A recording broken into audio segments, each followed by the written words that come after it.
Isang magandang gabi ho sa lahat mga kaibigan, especially sa to all my subscriber, followers here in TikTok, and also the followers to all my Facebook page.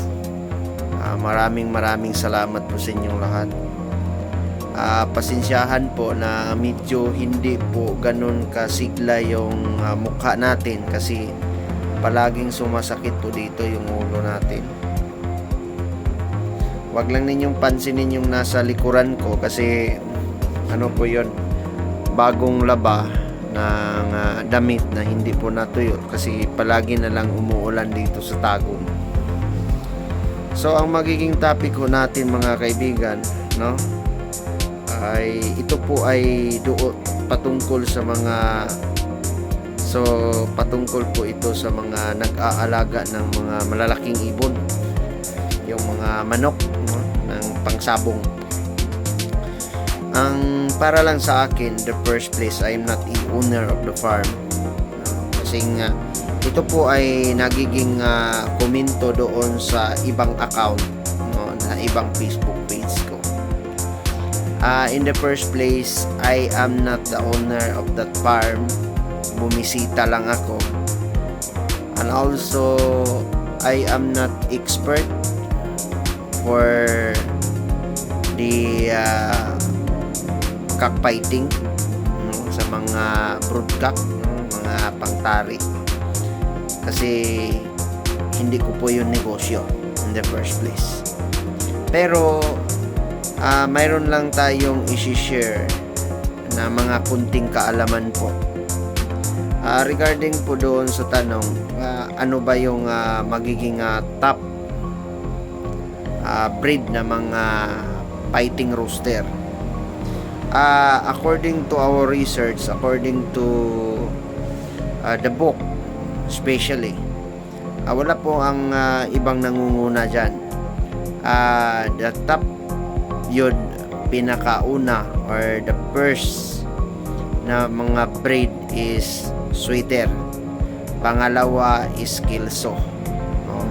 Pangatlo is round head, no? Pang-apat is hats. Yung pang-lima po mga kaibigan, yung tinatawag nating hats gapon siya pero twist, no? Hat twist. Dayon yung mga pang-anim, asel, yung mga malalaki. Pero pang ano yan, kasi sa mga kapatid natin ng mga Islam, ganun po ang sa kanila, walang ganun, parang kutsilyo, yung tare, di ba? Pang-pito is pang-pito ba yun mga kaibigan? Shamu. And then Peruvian, no? Basta 10 yan sila lahat mga kaibigan, na ang pinaka-10 dyan ay yung pang-siyam pala mga kaibigan, ito yung radyo, no? Radio na breeding ng fighting rooster, which is ano po ito sa Mexico. And then the pang-10 is Spanish Game Fowl, no? Spanish Game Fowl. Sabi na pag So yan po, no?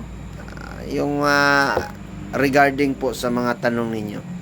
Hindi po ako sugarula sa manok. Hindi po ako sugarol sa mga ganyan mga kaibigan. So i-share ko lang na those are the top 10 breed sa buong mundo. But in order for us to know kung kailan ba nagsisimula ng mga tari-tari na yan, sinaunang panahon pa yan. It's around 524 or 460 to 524 BC. Yata yan nagsisimula during the ancient Greece. And then nagpapasikat sa ganon is China, India, Persia, 'di ba? Yung mga ganon. And then, dinala ho dito sa atin during the Spaniards under of the Magellan here in the Philippines for the civilization, no, sa Pilipinas. Yung tare, dinidevelop nila was being introduced by Antonio Pigafetta, no, during the Spaniard time ni Magellan here in the Philippines. Kaya mayra pong gipatay ito siya ni Lapu-Lapu kay sugarol na ito si Magellan ug manok, no, mo siya nagpasiunas tari diris tuwa. So ganun na ho, magandang gabi ho sa ating lahat mga kaibigan. I hope so may matutunan ho kayo kahit kunti lang, no.